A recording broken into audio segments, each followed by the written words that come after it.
appropriate way to go forward because we gave her the opportunity to do this on her own and we multiple times and it's just not happening. I have signed up for treatment, sir. Ours is better. And I think that that's really the only appropriate course of action. So what I'm going to do is I'm going to amend your conditions to go into treatment. You know, that's why this has been an ongoing battle for 2 years.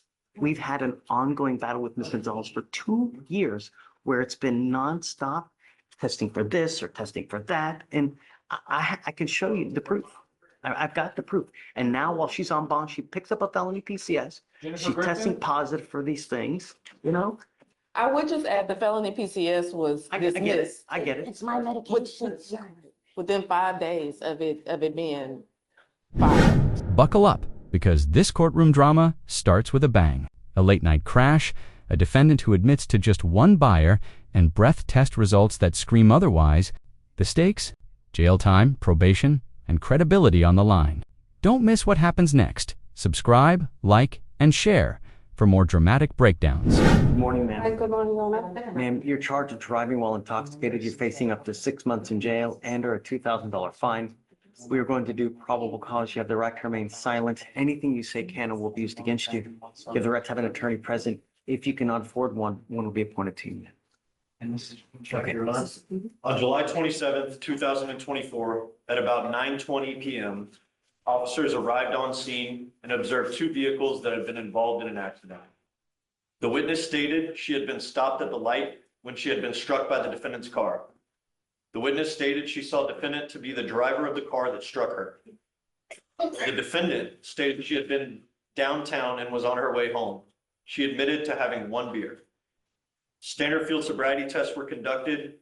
A 6 out of 6 was recorded on the HGN, a 7 out of 8 on the walk and turns, a 3 out of 4 on the one-legged stand. The DIC was read and the defendant considered to a breath test. The first result was 0.175 and the second result was 0.181. All you said is there's an accident and she had missed 1 beer. Was there any slurred speech, bloodshot eyes, odor of alcohol? Sure. It looks like we just have the car crash and the admission of the 1 beer. Can you hear me? Judge, can you hear me? Yeah. Can you hear me? Yeah, I'm here. Yes, sir. I'm sorry. I'm down Galveston. Yes, sir. I'm here on Mrs. Morales. Yeah. She's actually right in front of me right now, Michael. I see it. Perfect. That's why I jumped on. Have you heard PC yet? No, sir. All right. Do you mind reading it one more time? Absolutely, Your Honor.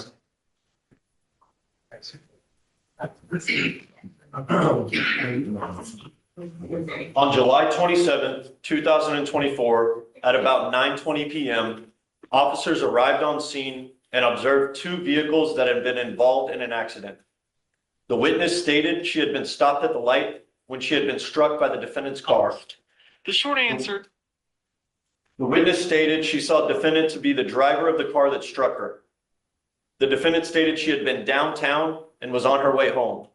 She admitted to having 1 beer. Standard field sobriety tests were conducted. A 6 out of 6 was recorded on the HGN, a 7 out of 8 on the walk and turn, a 3 out of 4 on the one-legged stand. The DIC was read and a breath test was given for the first result of 0.175 and a second result of 0.181. I didn't hear anything about any kind of slurred speech, odor of alcohol, bloodshot eyes. I didn't hear any of that, Michael. So I'm just finding no probable cause. Okay. You know, Ms. Morales, we have enough destruction on our streets, enough death from DWIs every single day. You know, just don't kill someone, please. If you're going to drink, if you want to have 15 beers, 32 shots tequila, 1 button on your phone, $40 with an Uber will get you anywhere you want to go. Use it. Sir. Please. Yes, sir. Thank you, Judge. I'll talk to you later. Thanks, man. Not happy. Yes, sir. I'm not happy with you, man. You now, It was the one who picked up the PCS in felony court and they ended up dismissing it. right, you're on probation in our court. A motion to revoke has been filed because testing positive. Oh, she picked up a criminal case. You picked up a PCS. Failing to blow in your device, failing to participate in program. So for now, I'm gonna have you take a seat in the jury box. Do you have a lawyer here today? No, sir. Okay, I'm gonna appoint your lawyer today, and then we're gonna talk about how we go forward. Take a Thank seat. you, sir. Box, you're not allowed to leave, please. Your Honor, so the state has filed a motion to revoke community supervision on Ms. Gonzalez. I just spoke to Ms. Gonzalez about each of these, and so I'd like to be able to respond to them before the board if possible. Sure. Well, I would ask them to start with their motion though, actually. So here's the deal. Yes, Your Honor. I have a lot of history with Ms. Gonzalez, a ton of history you don't know about. And we've gone round and round with her testing positive for alcohol, pills, meth, cocaine, alcohol, and it's literally been over and over, and it's been over. And now while she's on this probation, she tests positive for meth. The night she tested positive for amphetamines, meth, and opiates, and on the March 5th, she tested positive for THC. She's also had skips on her device, 12 in February, 5 in January, 8 in December. So I really think, and I warned her at the outset when she got on the probation that it was a problem, that I was going to put her in treatment. And I think that this is truly the only appropriate way to go forward, because we gave her the opportunity to do this on her own, and we multiple times, and it's just not happening. I have signed up for treatment, sir. Ours is better. And I think that that's really the only appropriate course of action. So what I'm going to do is I'm going to amend your conditions to go into treatment. I think that that's, the evaluation is to do who. Yes, go ahead, I'm sorry, ma'am. In terms of the treatment, Your Honor, is it that you are wanting it to be jail-based treatment or could it be facility? Well, I used to use, It's too late. When we're helping ourselves to Tascasita, it's a 3 to 6 month program based on how to respond. Your Honor, I have my father at home by himself, Your Honor, gave you the opportunity, ma'am. may I speak to you Not gonna- openly? Just for a second, Your Honor? No, I've heard it before. You've told it to me time and again, and I've heard it time and again. And I'm sorry, but, we gave you the opportunity. You're testing positive for these. Please, So, Your Honor, I think when I spoke to her before, the only thing that we were talking about in terms of possible failed drug tests was a test that I showed from last month for marijuana. And so her explanation for that, Your Honor, is that she has broken her arm in 2 different places Yes. and pain management issues. Until we were here now, I'm only hearing about these other things. The only reason I bring it up, Your Honor, is because if she is having some type of issue with substances, I support treatment. I just question whether the jail-based treatment is the only possible option. Like, could she go into custody and be transferred from there into a facility where she has to be inpatient for 120 days or however many days you're requiring? Does it just have to be who, I guess is what I'm asking. Years of failed drug tests, skipped monitoring, and new charges finally catch up to Gonzalez. The judge draws the line. Treatment becomes mandatory. It's a moment of tough love mixed with frustration. Will rehab save her, or is this just another stop on the same destructive cycle? Like, comment, and subscribe for more shocking courtroom stories. Here's the thing.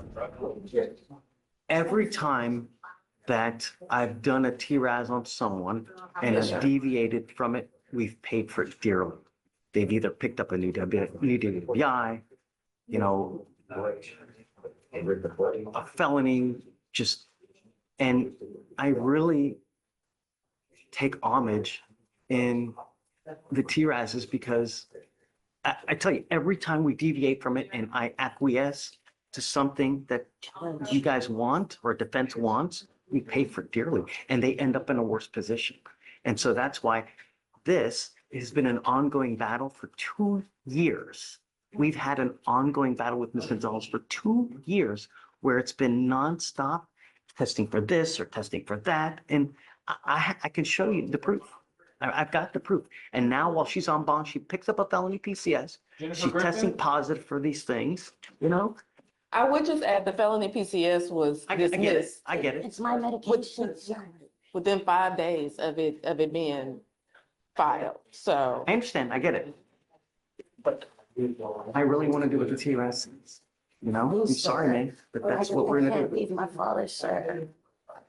These are things that you think about when you're out there in the free world. We gave you the opportunity, Ms. Gonzalez. I'm not gonna argue with you. No, sir, I'm not trying to argue with you, sir. I don't think the drug tests are, you're not, Your Honor, I'm so sorry. I'm not trying to say you're not looking at it correctly, but maybe you're not remembering, sir. I haven't So drank maybe in she wants a 15 years. motion, maybe she wants a hearing on, maybe she wants a hearing on revoking, actually revoking her probation. if Not that's what- revoking it, So he's not. not revoking. No, You're just changing the conditions.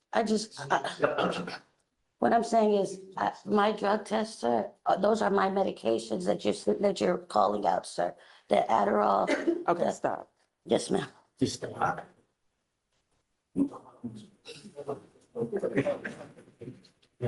I'm sorry. Please, sir. Please, sir. I'm not gonna argue. No, we tried this. Can you please tell, his name is Steven, he's around the corner, Mhm. that they're putting me in jail. How long am I gonna be? It's all up to you. If Your you Honor, I will follow the do treatment, anything. I can't take my dad's not gonna have anyone to help him, sir. If we I'm not gonna please argue look, with you, ma'am. no, sir, I'm not trying to argue. Had the opportunity. I haven't drank in 15 years, Thank Your you, Your Honor. Honor. You have to look at my stuff. It's not right.